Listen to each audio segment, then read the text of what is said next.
I didn't really write the book because I wanted to. I did it because I had to. I think for several reasons. My lifelong mentor, which by the way, I was going to mention his name is similar to yours. It's Aubrey. Okay. Aubrey Daniels just passed away a few months Oh, ago. But Aubrey, every time I'd see him, he would say, "You got to write the book."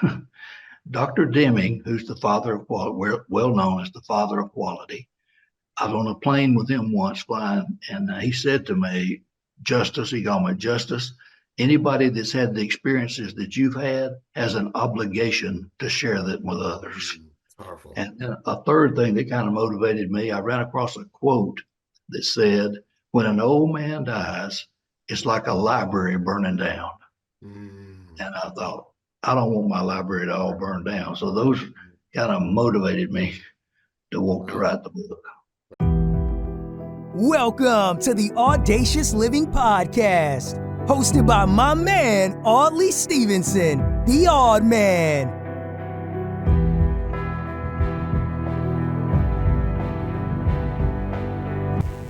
Greetings and salutations. Welcome to the Audacious Living Podcast. I'm your host, Audley Stevenson. It's an absolute pleasure to be here with you in this space where we inspire you to live your best audacious life ever. Totally appreciate the fact that you've taken time out of your day to hang out with here with us. And, we're really here to share stories and insights and lessons from some incredibly awesome individuals who learned what it truly means to lead with courage, purpose, and yes, that audacious spirit.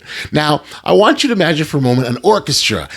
Every musician has their part to play: the violins, the horns, the drums. Each one is vital, yet guided by that one central conductor. Without that alignment, it's just noise. But when the conductor steps up and says, "Here's a song we're going to play," suddenly everyone moves in harmony. And that's the beautiful thing about orchestras. And that's the beautiful thing about leadership too, because that's what great leaders do. They don't manage people. They conduct, they orchestrate continuous improvement. They align vision with action, and they recognize every note that contributes to success. And that's the essence of what we're diving into today. I'm joined by Russell Justice. He will lend us his expertise, if you will. He's got over 5 decades working alongside leaders where he was teaching and coaching and guiding organizations to accelerate improvement and build stronger systems. His mission is so simple, yet it's powerful, really truly is. And it's to give leaders a model for accelerated continuous improvement while making their lives simpler and more purposeful.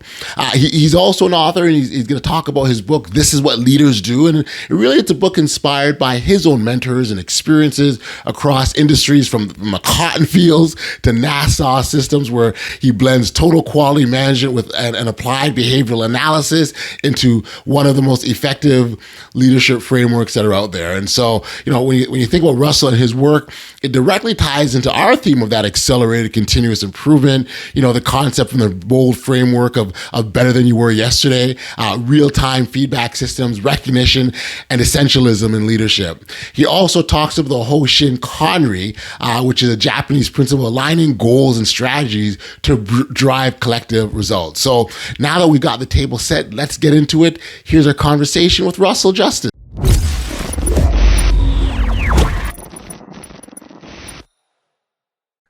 Hey, Russell, thank you for joining me here today on the Audacious Living Podcast. I appreciate you taking the time to be here, my friend. Thank you. Good morning. Looking forward to spending some time together here. After looking at some of the other things you've done, it's intriguing. Well, thank you. No, I think I really appreciate that. And I continually say that, the opportunity to engage in conversations or dialogues that can help individuals sort of get to a better place in life is just, it's a blessing to be a part of. And so thank you for being here. I know you've got a book around leadership that we'll definitely touch on, but even your career itself, from the wide cross section, from picking cotton to working on NASA systems. So it looks like you've done everything in between that.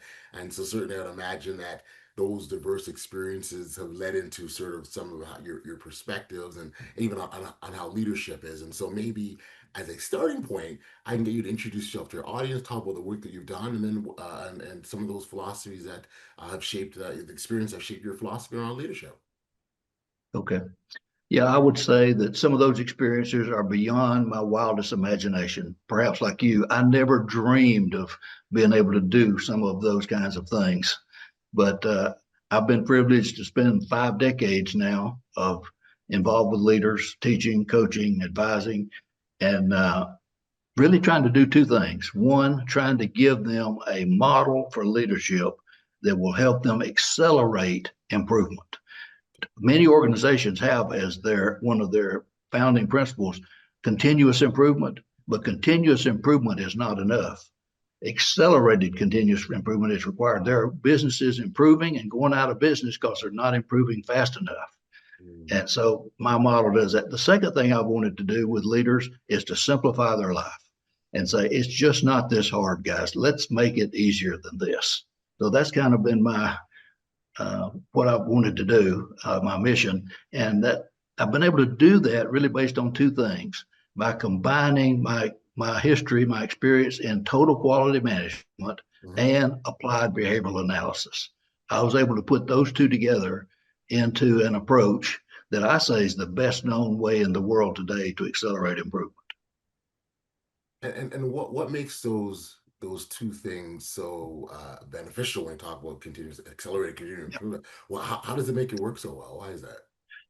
Okay, I'll back up just 1 second. I'm an engineer, Okay. and then I went to a seminar called "How to Be Happy Though Married" was the name Okay. of it. And at that seminar, I discovered that there's science to behavior.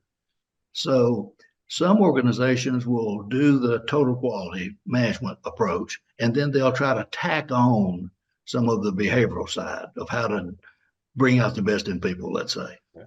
Others are working on bringing out the best in people, and then they'll try to tack on some of the quality side. I think what I've been able to do is fully integrate those two so that they're not a mixture, they're a compound. I mean, they've been put together in a way that they can't even be taken apart. Gotcha. Gotcha. And so it builds on the strengths of each other, I'd imagine, is part of the philosophy on that. Right. You want to, and I'd be happy to delve into either one of those if you want to, the TQM side or the applied behavioral side. Well, how about an example from both, just to give our listeners just I guess a visual, if you will. Okay. So on the TQM side, what I like is a concept called Hoshin Kanri. It comes from Japan. Okay. Every company in Japan that's ever won the Deming Prize practices Hoshin Kanri. It has two principles: focus and alignment. And so that's what's behind there. It's like I say, it's the job of a leader to orchestrate improvement. Okay. What that means is they need to stand up at the podium, tap on the board, and say, "Here's what we're going to play."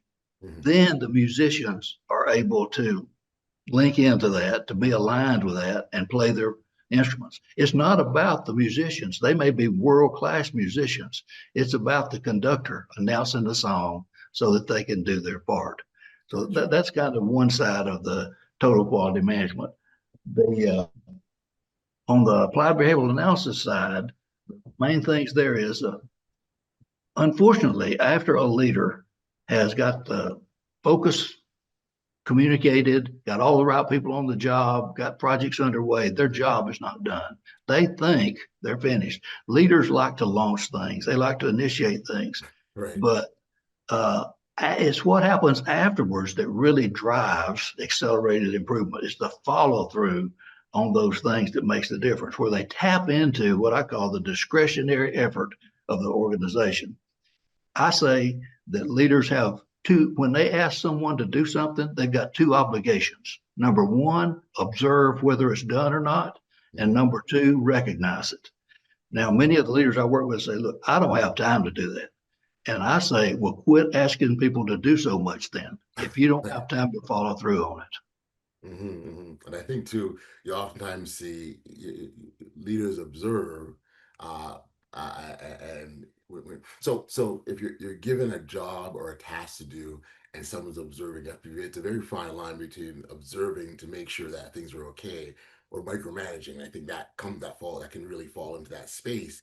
The piece around this, and I like so you made 2 points: observing and the recognizing. The recognition piece, I think, is absolutely critical, because it encourages individuals to, first of all, gives them an indication that they're on the right track. It motivates them to keep going and inspires and empowers them. And I think Absolutely. oftentimes where leaders forget is the importance of that recognition piece. That's where the discretionary effort comes in. And this discretionary effort is incredible. Everybody Mm-hmm. we know has so much potential there. A quick story, I think we have time. John Wooden, of Mm-hmm. course, you know well. Yes, sure. Let's tell a story Legendary about basketball him. coach. Yeah, probably the greatest coach ever, maybe, right?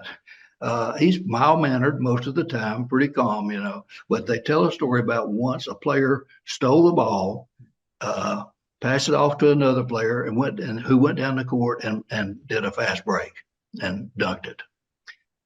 At this time, you could look on the bench and you saw Wooden upset over on the bench. As soon as he had a chance, he called timeout and called all the players over and said to the guy who made the bucket, "I don't want to ever see you do that again." And the guy said, "What?" you know, and he said, "I don't want to ever see somebody steal the ball, pass it to you, and then you score and you not acknowledge the guy that passed it to you." Mm-hmm. And he said, "All you got to do is just give him a nod on the way back down the court, or just point to him on the way back down the court." And the player said, "But coach, what if he's not looking at me?"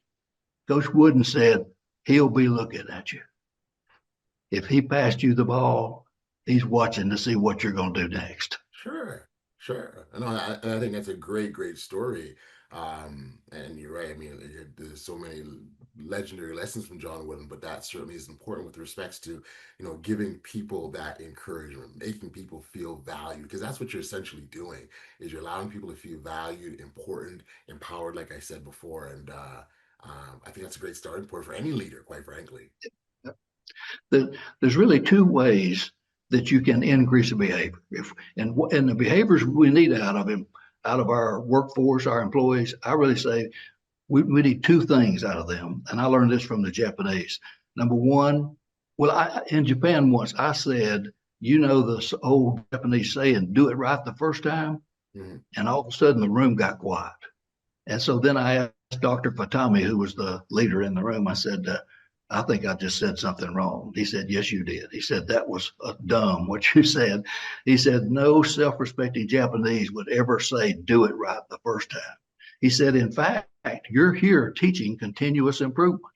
He said, "Which one do you want?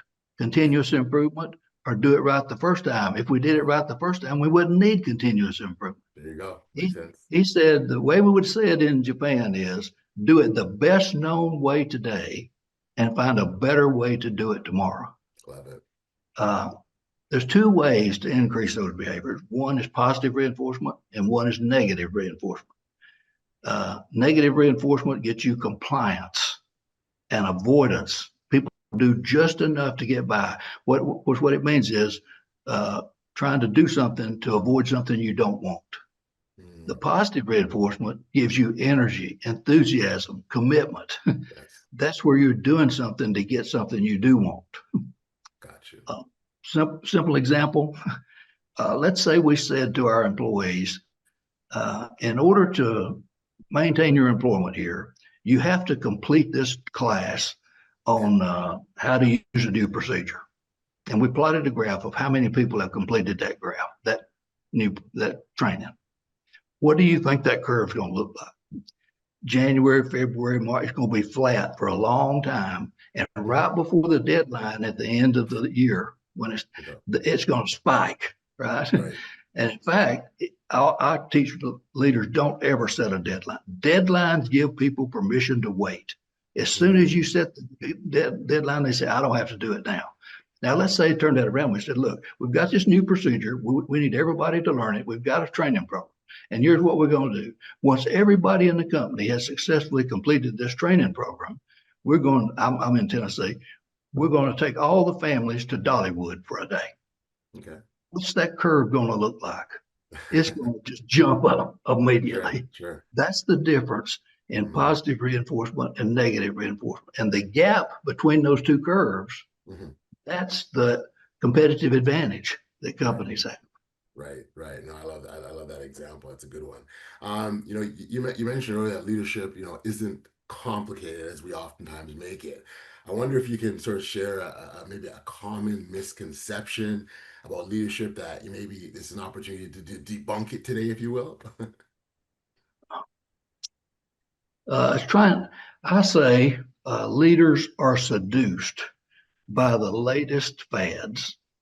I say, don't let them get on an airplane and go somewhere, because when they do, they're going to pick up the magazine in front of them in the back of that seat, and they're going to read an article about something new, and they're going to want to go do that. That's what complicates it. Continually changing those things. The companies I work with, many of them have had the same focus for 10 years. Annual planning destroys us. Dr. Deming used to say, just because the calendar flipped over, we don't need to make up some new things to do. We continue working on what we're working on until we reach what I call high and steady, until it's at a level where we can move on to something else. So that's one thing. Uh, Dr. Dr. Deming, his first principle is a constancy of purpose. Okay. I'm on the airplane with him once, flying him back to Washington, D.C., and I said, it's the number one principle, Dr. Deming. It must be very important. Constancy of purpose.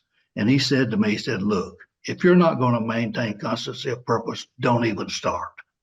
So that's one problem, is not sticking to what you, being faithful. You could say you get seduced instead of being faithful to what it is that you've already committed to. So that's a big part of it. Maybe the biggest part.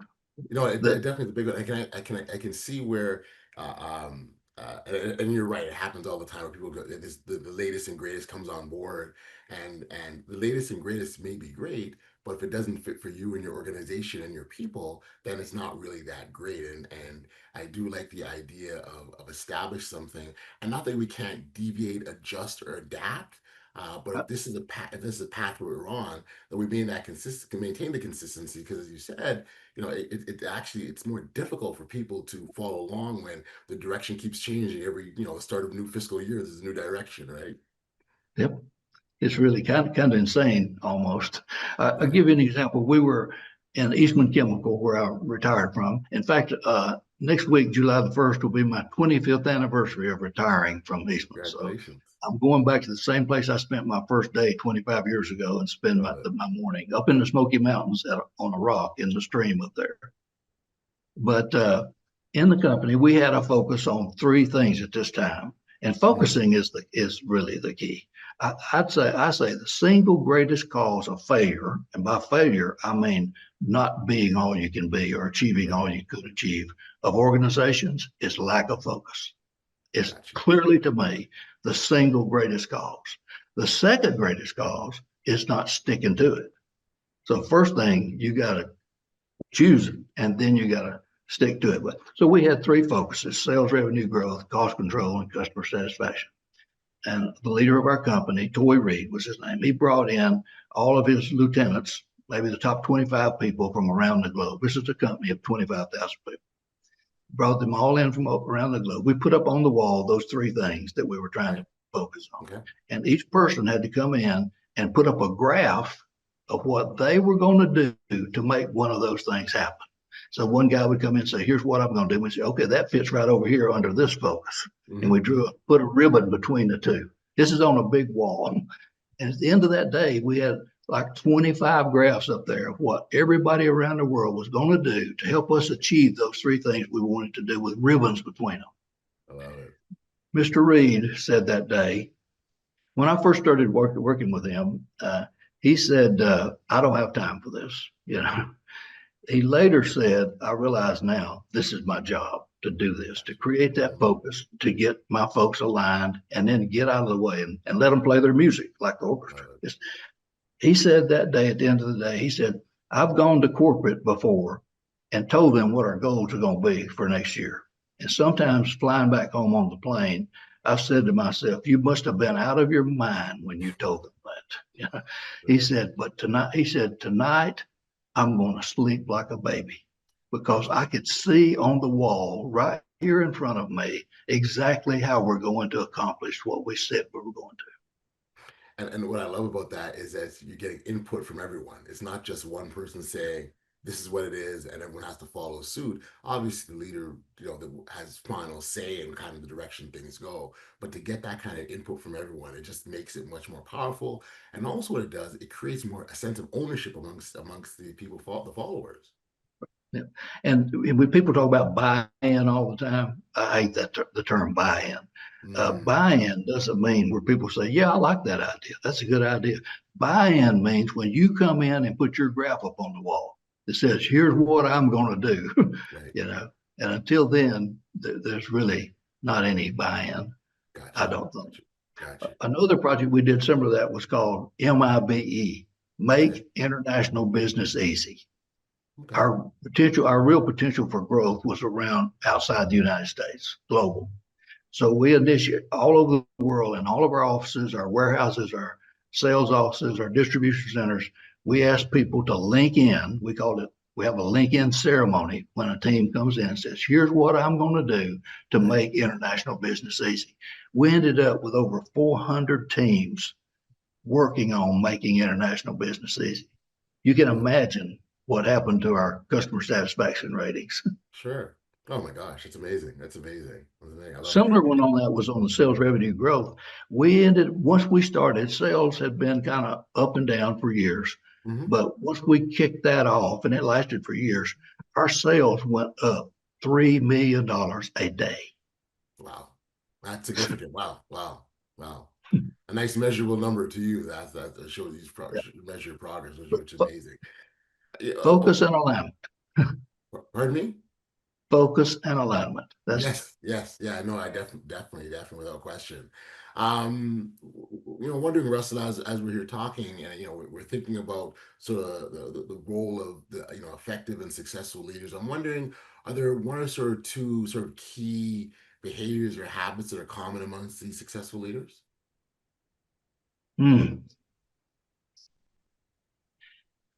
I know some leaders that I'm impressed by. When I talk to them or when I go to their office, there are usually a couple of them come to mind right now. I met with one of them yesterday in Greenville, Tennessee. If you go into his office, on his desk will be one piece of paper probably, and that's it. He doesn't have a messy desk. He doesn't have things all over the place. He's got one thing that he's concentrating on right now. And I think these guys sit there part of the day just wondering, I wonder if anything's going to come up today that I need to deal with. That they've got things under control like that. They're not running around trying to look at lots of different things. They're very organized. That would clearly be one from. Yeah, no, and I think the piece that stood out to me is you refer to it as feedback is a breakfast of champions. Right. And I'm just wondering how, I guess what I'm thinking about is that process of creating the systems where, that feedback loop is just natural. How leaders can go about doing that? Okay, critical part. Under the applied behavioral analysis part, there's two keys: feedback and reinforcement, those two. So we talked about reinforcement. This is the other one. There's a concept called PIPS, PIP, performance improvement potential. If you look at something like salespeople, for example, the top salespeople, maybe the top 10% of salespeople sell 50% of the company's sales. There's a wide range between the top people and the average people. It's a huge gap. That's the potential for improvement. But you take an area that has lots of feedback, golf, for example, there's not a huge difference between the average golf player and the best golf players because there's so much feedback. You measure and feedback. There's two challenges for leaders in terms of feedback. First of all, is determining what's on the y-axis. What is the thing? Bottom line, are we winning or losing at the most important thing that's for us right now in our business? And then the second thing is how to make that visible to all the employees in the organization. For example, some managers would consider reports as feedback. Okay. Anything comes from accounting is not feedback. It's after the game. I'm talking about real-time feedback during the game that will encourage you to improve, and you can change the outcome before the game's over. From accounting, you're reading about it in the newspaper. The game's over. Maybe some examples would help there. For example, working in a place that makes wrapping paper, Okay. mostly Christmas wrapping paper. They make a huge portion of the world's Christmas wrapping paper. Mm-hmm. We decided to work on a project called Feet Per Dollar. How many feet of wrapping paper can you make for every dollar that we spend? And we're talking paper cost, ink cost, labor cost, engineering, all the costs. The way we measured that, we figured out how much paper did we make last year per dollar, and it was like 90 feet per dollar. What's our goal for this year? Let's just say it's 100 feet per dollar this year. Right. And then we took where the employees walk into the factory. We rolled out on the floor 90 feet and labeled it last year of wrapping paper. Right beside it, we rolled out another roll 100 feet and labeled it this year's goal. And then beside that, we roll out last week's. So when they come to work in the morning, they walk on top of their graph. Yes. I mean, it's, and all of a sudden they're like, we got to make that longer, we're going to make it longer. Visual. And then we set some goals, if we get down to here, we're going to do this and have some ways to celebrate that. That's a great visual. It's a great visual. Traffic in several places I've gone. One was in Honeywell Space Operations, and another was in a card manufacturing place. We had machines down. Well, let's just take Honeywell Space. They had these projects they're making for high-tech space projects, but they're behind on all of them. They're not meeting their schedules. So we put traffic lights up for each project we're working on, and the traffic light is either red, yellow, or green. If we're behind schedule, it's red. If it's cautious, we're in yellow. If we're on schedule, it's green. And we put those up. The engineers, this is 500 engineers working here. They hated it. But pretty soon they started talking about our traffic light's been red for 3 weeks. We have got to turn that thing over to green. But it's real time. They've got a chance to change it, right now, today.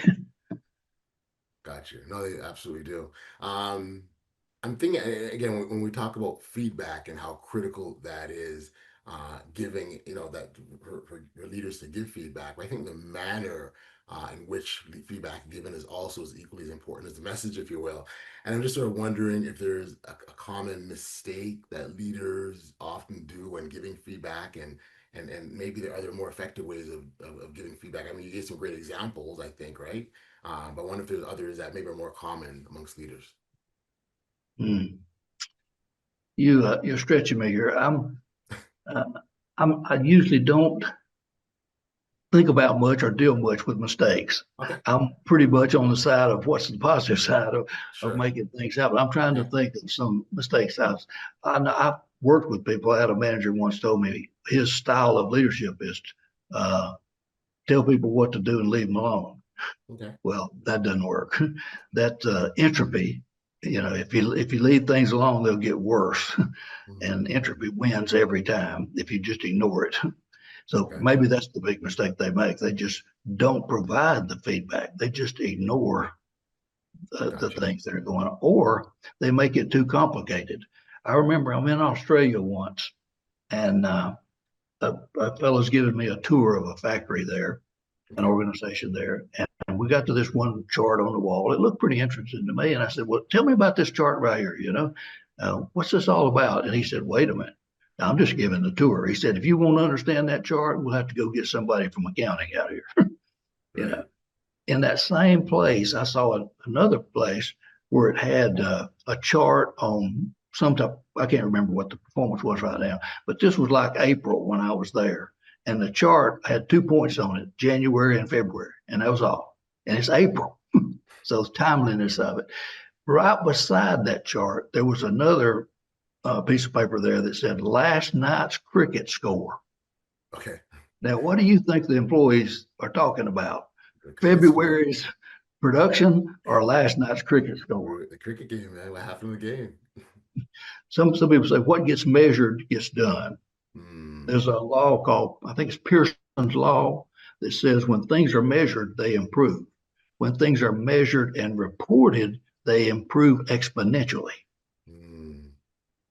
So, and what this has done in my working with leaders is it's just changed their jobs. And Yes. they've said that you've given me a new job. Now my job is to focus, get people aligned, and then make sure feedback systems are timely and specific enough to allow performance to change, and that reinforcement creates want to systems instead of have to systems. Got you. Got you. Got you. And I know off the top we mentioned your book, and maybe I want to very specifically touch on that because I'm curious as to what inspired you to write. And again, the title is "This Is What Leaders Do," and I guess if there was a key or core message that you want readers to walk away with, what would that be? But that title originated, I was in working with a group it was a manufacturing council of company managers from around town all came together, and I'm doing a lunchtime presentation to them. And the night before, I'm preparing for it, and I'm trying to make some points. And then in my notes, I had, well, this is what a leader does. And then a few minutes later, I was doing something. I wrote in, well, this is what a leader does. And so out of that came a list of this is what leaders do. At the end of that luncheon meeting, I had them all turn in their gem of the lunch. What was the most important thing you heard today? And I took that list of things they said was the most important thing. That kind of became this is what leaders do. But I didn't really write the book because I wanted to. I did it because I had to. I think for several reasons. My lifelong mentor, which by the way, I was going to mention his name is similar to yours. It's Aubrey. Okay. Aubrey Daniels just passed away a few months ago. But Aubrey, every time I'd see him, he would say, "You got to write the book." Dr. Deming, who's the father of quality, well known as the father of quality, I was on a plane with him once flying, and he said to me, "Justice," he called me Justice, "anybody that's had the experiences that you've had has an obligation to share that with others." Powerful. And then a third thing that kind of motivated me, I ran across a quote that said, "When an old man dies, it's like a library burning down." And I thought, I don't want my library to all burn down. So those kind of motivated me to want to write the book. That's beautiful. And I think when you've got insights from experiences that they're absolutely invaluable. And so to know that you're taking those and passing them on in the manner in which you are is absolutely wonderful. I'm glad that you did that. I'm wondering sort of, we think ahead into those sort of today's fast paced world and things are changing ever so rapidly. Are there some new leadership skills do you believe are essential for emerging leaders to sort of keep pace with what's happening in our fast changing world? I guess my thoughts would probably be that no matter how those things change, the basics won't change. For example, in applied behavioral analysis, behavior is a function of consequences. People are going to do what they do because of what happens to them after they do it. We spend all our time trying to get people to do something, but that's not what determines what they do. I mean, the way I comb my hair, I comb it this way because of what happens after I comb it this way. If I comb it this way and I walk in and my wife says, "Man, you're looking great this morning," you better believe I'm going to comb my hair that way the next day. Sure. So that won't change. That's a law of human behavior, and it's same with the principles of quality. They're laws, really. They're fundamental, even though applications and a lot of things have changed. Those fundamentals really aren't changing. Right. And so we need to get back to those and quit jumping ahead and being seduced by these new things that are bright and shiny. The new shiny toy, right? Yeah, right. So back on the title of the book, something I was going to mention. I wanted to call the book "This Is What Leaders Do" with a capital THIS. This is what leaders do, with a subtitle of "Can you give me an example of that?" Because I found you can tell people what to do, and they kind of get it. They sort of understand it, but they get stuck until you say, give them you give a few examples, and then they say, "Okay, I've got it." So we didn't use that title, but that's really still what's there. In the book, it's just lots of examples of where these principles have been applied and how we applied them. Got you. Wondering if there's a leadership lesson that maybe you wish you had learned earlier in your career, what would it have been? Probably back to the focus of not trying to do too many things. another term I like, kind of like audacious, is essentialism. You may be familiar with essentialism. Mhm. This says less is more. Yes. Not Yes. trying to do more things, but trying to Yeah. do the right things. You may have heard the word priority. The word priority first showed up in the English language like 200 or 300 years ago, first ever. Priority with an S on it, priorities, plural, didn't show up for 200 more years. Never once could it be found. Mm. People had a priority, and nowadays they say something that's foolish. Here's my 20 priorities. Well, That's right. that's ridiculous. You know, It all think can of be important. It can, all can yeah, be important. think about 200 years before anybody put an S on that word. Yeah. So that's probably it. Just trying. My friends say that I try to be captain of the world, and it's a hard job, and I need to just let some stuff go and not trying to do For everything. sure. For sure. Uh, You in know, I was wondering if listeners, there's going to be listeners who are inspired to lead, right, and take up that mantle, or maybe do it more audaciously, as we encourage here.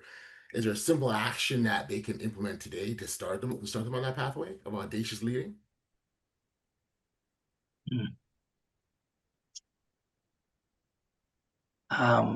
trying to think what if I would go to recommend that to someone. I would probably recommend what in total quality we call going to study other people. Find out organizations, people that you are impressed by, and go talk with them and ask them, interview them, ask them what their benchmarking is the term in quality management that we use. And I love to do that. I think uh, so many. When I meet some of these people, I could give you probably a list of a dozen right now that I would say I don't know who I would be if I had not met that person. They Right. so Right. radically changed my life. For example, one guy in the sports that I think about, and you're in sports, which I love, is George McGovern. You may Sure. never have heard of him. He was the chaplain for the New York Giants and the New York Yankees for a number of years. Hmm. Now he's over the chaplains for all of those teams. He's just said, Nice. but George changed my life. Yeah. Yeah. So Yeah. I'd say go find people, leaders that Yep. you respect and admire, and unpack them. It would be my word. Just learn. So unpacking is a skill. Yes, it is. Sometimes you meet with people and they never ask you about. You ask them a lot of questions and they respond, but they don't ever ask you about yourself. They don't have That's the right. skill for Right. unpacking. Right. It is a two-way street. And I think if you Yep. understand that, it's not just about you yourself. And look, there's no better feeling to know that you're authentically in a conversation with someone who's interested in you, right? Yep. That Right. builds the connection. That makes that, it smooths the communication back and forth. So I think that's some Right. wonderful. Again, I'm glad you call it a skill, because it certainly is one. And Yep. I gotta say, Russ, I very much appreciated our chat today, and I very much appreciate the insights. Congratulations on writing that book, because I do believe that we all have that message to share, and it's worth spreading across others. And I think what I really like about what you shared today is they're actionable, and they're not complex. People have to figure out what that means, and in fact, Yep. it's something they can do in their everyday lives, starting as of today. You don't need to take a course or some special degree or anything like that. It's just something you can action it, which I absolutely love. For listeners that want to connect with you directly or learn more about your work, where could we send them? Uh, you could go to russelljustice at earthlink.net is the best place probably. Okay, very Or cool. get the book and take a look at it. And if you go on Amazon and just read the summary of the book, you can get a lot of it right there, Gotcha, you know, gotcha. of what's in the book. Well, we'll certainly encourage our listeners to do that. Again, Russell, I want to thank you for taking the time to be here on the Audacious Living Podcast. It's been insightful hearing your messages. I appreciate your stories as well. And all the best, my friend. Take care. Same with you. I hope you have a great day out there. I'm headed to Lake Junaluska, Huh? North Carolina for a men's retreat.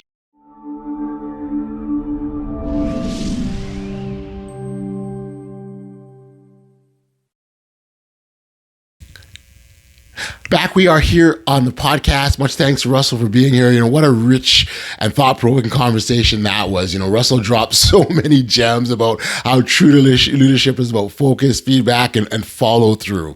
One of the key takeaways that stood out for me was that reminder, again, of that continuous improvement. We talk about a lot about it here, that it's not just enough anymore. We need to accelerate that continuous improvement and be better just to stay relevant in today's fast-paced world. He also beautifully illustrated how recognition fuels something he calls discretionary effort. That's an extra level of effort and energy and enthusiasm that people bring when they feel valued and important. And his lesson on essentialism, really hit home. Fewer priorities, done better, will always outperform doing everything halfway. Again, great conversation. I want to identify kind of the one thing I personally loved. It's got to be when Russell shared that story about John Wooden, being the basketball guy that I am. Of course, John Wooden, a famous coach who called a timeout in the middle of a game just to remind a player to acknowledge a teammate that passed him the ball. And that really stuck with me and captures everything about what being an audacious leader is. It's seeing others, recognizing their contributions, and inspiring them to rise higher. It's not loud, it's not flashy, it's consistent, caring, and purposeful. And that's what makes it so powerful. I want to extend an offer to our listeners. If you're fascinated with some of the things that Russell had shared and you want to learn more about him and his work, and again, his book is called "This Is What Leaders Do." That is available on Amazon, or of course, you can reach out to Russell directly at his email address, russelljustice@earthlink.net. The summary is packed with actionable insights, and I highly recommend that you give it a read. And for our listeners, again, Russell's message, it's really just a small reminder about, focused actions, when they're done consistently, they really can transform organizations. But not only that, your individual lives too. And that's what makes his message so powerful. I really want to take this opportunity to thank our listeners for being here on the Audacious Living Podcast. And as we wrap up, I want to bring it back to that analogy of the orchestra, because when you really think about it, great leaders are like conductors. They don't play every instrument, and nor do they need to, but they bring out the best in those who do. So, if you really think about it, they're the ones, they align, they recognize, and make sure that everyone knows a song that we're playing together. That's how you create harmony. That's how you create growth. And that's how you live your best audacious life. If you enjoyed today's episode, please take a moment to like, follow, subscribe, or share this podcast so that someone in your world that could use a little sprinkle of audaciousness in their day. If you haven't done that already, I'd ask you to please do so. Of course, your support helps this podcast to grow and reach even more listeners who are looking to live their best audacious lives. Until next time, stay safe, stay focused, and stay inspired. Be audacious, y'all. You've been listening to the Audacious Living Podcast, hosted by Audley Stevenson. If you enjoyed what you heard, be sure to like, subscribe, and share. Until next time, be audacious.